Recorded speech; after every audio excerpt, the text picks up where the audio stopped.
Master साहब के duty लगाता, बच्चा के पढ़ावो ना, जाके शराबी के ढूंढ के लावो। अब बताओ मास्टर जी के काम बा, खाली खिचड़ी बनाई है और दारू वाले के पकड़ के लाई है। जब पुलिस से पिटा जाएगा तो मास्टर जी के क्या हाल हो?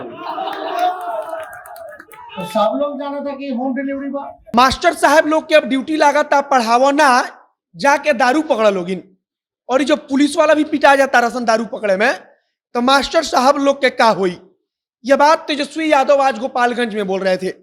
गोपालगंज में अपने एमएलसी उम्मीदवार दिलीप सिंह के लिए चुनाव प्रचार करने तेजस्वी यादव गोपालगंज गए थे। और वहीं पर जब जनप्रतिनिधियों को और वहां पर आए हुए तमाम युवाओं को वे संबोधित कर रहे थे, तब उन्होंने कहा कि अब जात पात में बंटने का समय नहीं है, बल्कि हर जात और धर्म के लोग मिलकर एक साथ वोट करें।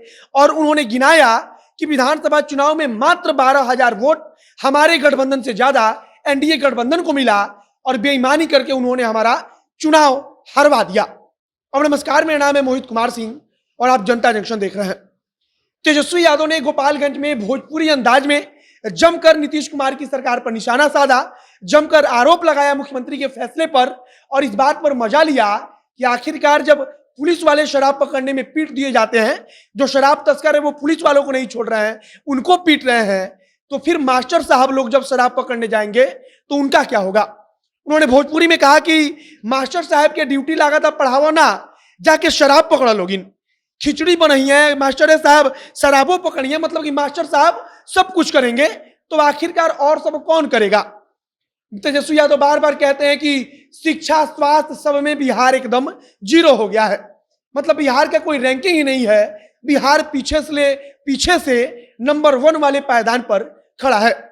तेजस्वी यादव गोपालगंज में गए थे, वहां पर उन्होंने बताया कि अब हमको यहाँ के बाद सारण जाना है, हर जगह हमको घूम घूम कर जाकर जनता से अपील करना है कि विधान परिषद का जो उम्मीदवार लालू प्रसाद यादव ने तय किया है, उस उम्मीदवार को जाति धर्म का सारा बंधन तोड़कर हर जाति के लोग एक साथ मिलकर उस उम्मीदवार को जितावें। और उन्होंने इसी के साथ एक दिन पहले बख्तियारपुर में कहा था कि अगर हर जगह से यादव को टिकट नहीं दिया जा रहा है, फिर भी यादव जी लोगों को दूसरे जाति के उम्मीदवार का समर्थन करना होगा। वे कहते हैं कि फलानवा जगह से भी यादव को दिया गया है और अगर इस जगह से यादव को नहीं दिया गया है, फिर भी आपको वोट देना है और जिताना है, क्योंकि अगर मुख्यमंत्री बनना है तो हर समाज को साथ लेकर चलना होगा।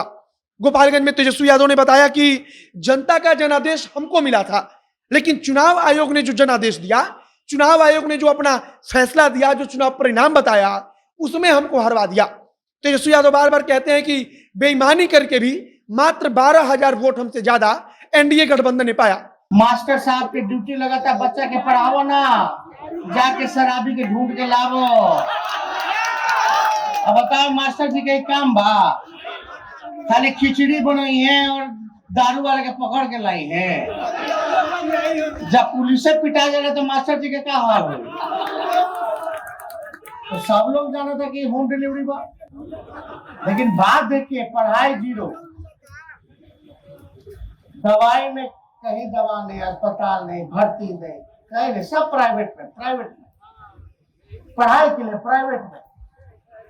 कमाई बेरोजगारी जीरो, सिंचाई का क्या व्यवस्था बा, बाढ़ों आवेला क्या हाल होता सब लोग जानते हैं, तो बतावे के जरूरत बा। तो पढ़ाई दवाई कमाई सिंचाई जीरो, आ थाना ब्लॉक जावेला तो ना सुनवाई होला ना कार्रवाई होला। अभी कहेला खाली डबल इंजन बा, लेकिन असल में ट्रबल इंजन है। ट्रबल इंजन क्यों है कि सरकार में ही बैठे हुए लोग एक दूसरे को नीचा दिखा रहे हैं।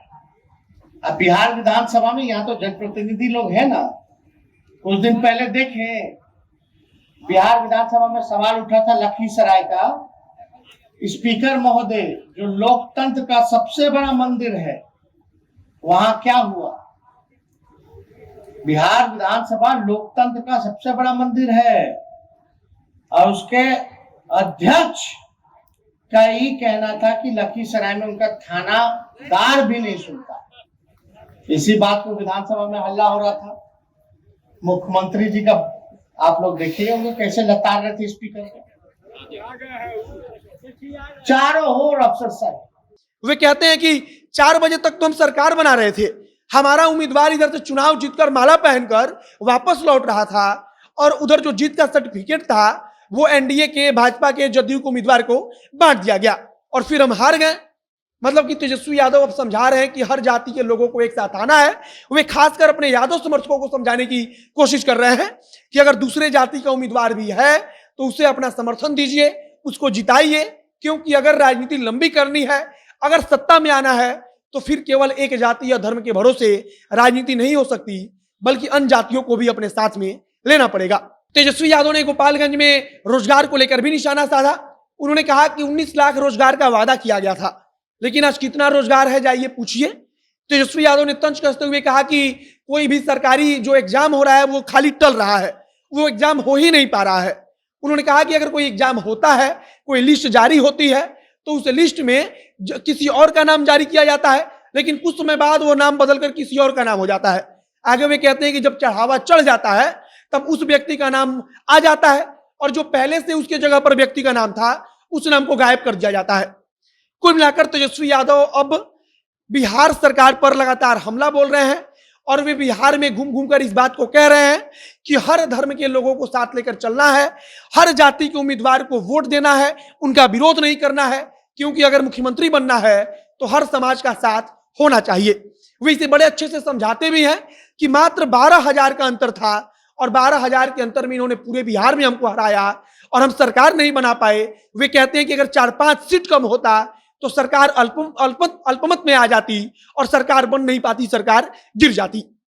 कुल मिलाकर तेजस्वी यादव और अपने समर्थकों में एक प्रकार का संदेश दे रहे हैं कि अब समय आ गया है कि दूसरे जातियों के साथ मिलकर हमें चलना है, अगर हमें सत्ता में वापस आना है तो। बाकी इस वीडियो को मैं समाप्त करते हैं। वीडियो को शेयर करते जाइएगा और अगर फेसबुक पर देखना है तो पेज को भी लाइक कर लीजिए तथा अगर यूट्यूब पर देखना है तो चैनल को जरूर सब्सक्राइब कीजिए। मिलते हैं फिर बहुत जल्द अगले वीडियो में। कैमरे के पीछे खड़े हूं प्रकाश और मैं मोहित कुमार सिंह। बहुत बहुत धन्यवाद।